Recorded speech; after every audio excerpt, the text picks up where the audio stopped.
दार्जिलिंग के चाय बागान के बीचों बीच मौजूद एक छोटे से गांव में रहने वाली सुप्रिया लामा अपने कमरे के अंदर पढ़ाई कर रही थी। सर्दी का मौसम था और रात का खाना खाकर घर के सारे लोग अपने अपने कमरे में लेटे हुए थे। अच्छा, यहाँ पर सुप्रिया का कमरा घर का जो मेन गेट है उसके जस्ट बाजू में था। रात के 9:30 होते हैं और अचानक सुप्रिया को अपने मेन गेट पर एक हल्के नॉक की आवाज सुनाई देती है। पर इस टाइम पर तो गाँव के सारे लोग सो जाते हैं। कौन हो सकता है अभी? सुप्रिया यहाँ पर गेट खोलना नहीं चाहती थी क्योंकि उन्हें बहुत अच्छे से पता था कि अभी के टाइम पर उनके गाँव का माहौल कैसा हो रखा है। पर लाख कोशिश करने के बावजूद भी कोई तो चीज ऐसी थी जो सुप्रिया को उस मेन गेट की तरफ खींच रही थी। ना चाहते हुए भी सुप्रिया ने जाकर अपने घर का मेन गेट खोल दिया और गेट के खुलते ही इसके सामने सिर्फ कोहरे की धुंध थी। कोई इंसान नजर नहीं आया इसे। अब इससे पहले कि सुप्रिया अपने घर का दरवाजा दोबारा बंद करती, इसे अपने किचन से एक आवाज आई। अभी सुप्रिया ने जैसे ही वो आवाज सुनी, इसने अपने घर का दरवाजा तेजी से बंद किया और भागते हुए किचन के अंदर पहुंची। और भाई साहब, वहां पहुंचकर जो इसने देखा ना, सुप्रिया सर से पांव तक थर थर थर थर कांपने लगी। अभी सुप्रिया के साथ जो घटना घटी है, ये उस गांव में होने वाले एक बहुत बड़े वारदात का बस एक छोटा सा हिस्सा था।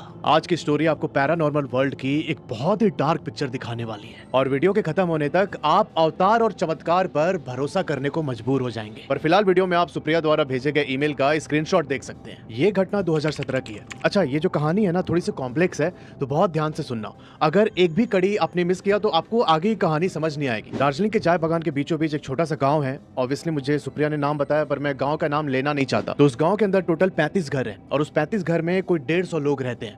गांव का कल्चर कुछ ऐसा था कि जब भी किसी के घर में कोई फंक्शन होती या फिर कोई डेथ होती या फिर शादी होती, तब गांव के सारे लोग उस घर में किसी ना किसी तरीके से कंट्रीब्यूशन देते थे। कोई पैसे से देता, कोई जाके वहां पर काम करता। तो ऐसे कम्युनिटी हेल्प जैसा माहौल था गांव के अंदर। पर इस गांव का एक ऐसा पास्ट रहा है जिसके कारण यहाँ के लोग बहुत संभल के रहते हैं। अब एग्जैक्टली क्या हुआ था वो मैं आपको आगे वीडियो में बताऊंगा, पर फिलहाल ये जानना जरूरी है कि गांव के लोग आखिर किस तरीके की चीजों को फेस कर रहे थे। तो होता क्या है कि इसी गांव के रहने वाली एक लड़की जिसका नाम था निशा, उसकी शादी थी। गांव के कई लोग इसके घर पर आके काम वाम कर रहे थे, शादी की तैयारियां हो रही थी और फाइनली शादी वाला दिन आता है। अब जो निशा की बारात थी वो सिलीगुड़ी के गाँव से आने वाली थी। अब अक्सर रिवाज ये था कि जो भी बारात इनके गाँव में आती थी, वो ना गाँव के बाहर एक स्कूल है, सरकारी स्कूल, उस स्कूल पर थोड़ी देर रुक के फिर ये लोग गांव में एंटर करते हैं। सेम निशा के केस में भी ऐसा ही हुआ। शाम के 6:30 बजे बारात गांव के बाहर पहुंचती है। उसी स्कूल में उन लोगों ने पड़ाव डाला। जो कि अक्टूबर-नवंबर का टाइम था, तो जल्दी दिन ढल जाता है। और जिस टाइम पर ये बारात स्कूल पर रुकी थी, उस समय ना लगभग अंधेरा हो चुका था। अब होता ये है कि जो स्कूल था गाँव का, उसके थोड़ी ही दूर पर एक पीपल का पेड़ है। इस पीपल के पेड़ की एक अलग कहानी है जो अभी होने वाली घटना को लिंक करेगी।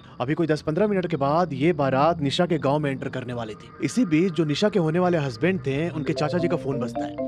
ये सबको बोलते कि मैं थोड़ा सा फोन पे बात करके, और मुझे टॉयलेट करने भी जाना है, तो टॉयलेट करके मैं फिर आता हूँ थोड़ी देर में। ये फोन पर बात करते करते उस स्कूल से पीपल की पेड़ की तरफ आने लगे और उस पीपल के पेड़ को क्रॉस करके साइड में जो झाड़ी थी वहां पर खड़े होकर इन्होंने पेशाब किया। ये फोन पर बात करते करते अपना यूरिनेट कर रहे हैं और ये सब करने के बाद जब ये वापस स्कूल की तरफ मुड़े जाने के लिए, जहाँ पर बाकी बारात रुकी हुई थी, तब भाई साहब इन्होंने देखा कि जो पीपल का पेड़ है उसके साइड से 2 लड़कियां निकल के इनके सामने आती हैं। कोई 20-21 साल की उम्र होगी उनकी। अभी चाचा जी को लगा कि शायद ये गांव की ही कोई लड़कियां होंगी जो कि बारात देखने आई हैं। यहाँ पर चाचा जी ने अपना फोन काटा और दोनों लड़कियों की तरफ देखते हुए धीरे धीरे बारात की ओर बढ़ने लगे। जब इन्होंने उस पीपल के पेड़ और लड़कियों को क्रॉस किया, तब उनमें से एक लड़की बोलती है कि रुकिए जरा। चाचा जी रुक के पीछे मुड़ते हैं, बोलते हैं कि हाँ क्या हुआ बेटी? तब वो लड़की बोलती है कि हम दोनों को भी चलना है गाँव की शादी देखने, ले चलेंगे आप?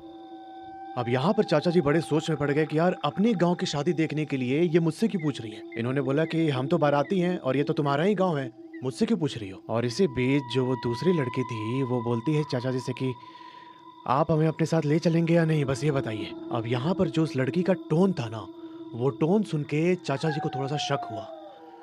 अभी उन दोनों से अपना पीछा छुड़ाने के लिए इन्होंने बोला कि ठीक है चलो। अब ये बोलने के बाद चाचा जी तेजी से अपने कदम बारात की ओर बढ़ाने लगे। अभी जो बाकी बाराती थे उनमें से एक ने आवाज दे के, अरे किससे बात कर रहे हैं चाचा? चाचा से हाथ उठा के बोलते हैं कि नहीं कुछ नहीं, मैं आ रहा हूँ बस। अब इन लोगों ने ड्रिंक भी किया हुआ था, तो किसी ने इस बात पर ज्यादा ध्यान नहीं दिया। ये सब लोग बारात के साथ निशा के गाँव में एंटर करते हैं। इस टाइम पर लड़का लड़की मंडप में बैठे हुए थे और जो शादी का रिचुअल होता है वो स्टार्ट होने में 5-10 मिनट का टाइम था। यहाँ पर जो निशा के फ्रेंड्स थे वो उसके आसपास ही थे। ये लोग अपना हंसी मजाक कर रहे थे और इसी बीच इन लोगों ने देखा कि निशा उस मंडप वाले एरिया से उठ के जिस पॉइंट से बारात एंटर हुई थी उधर झांकने लगी। जैसे मंडप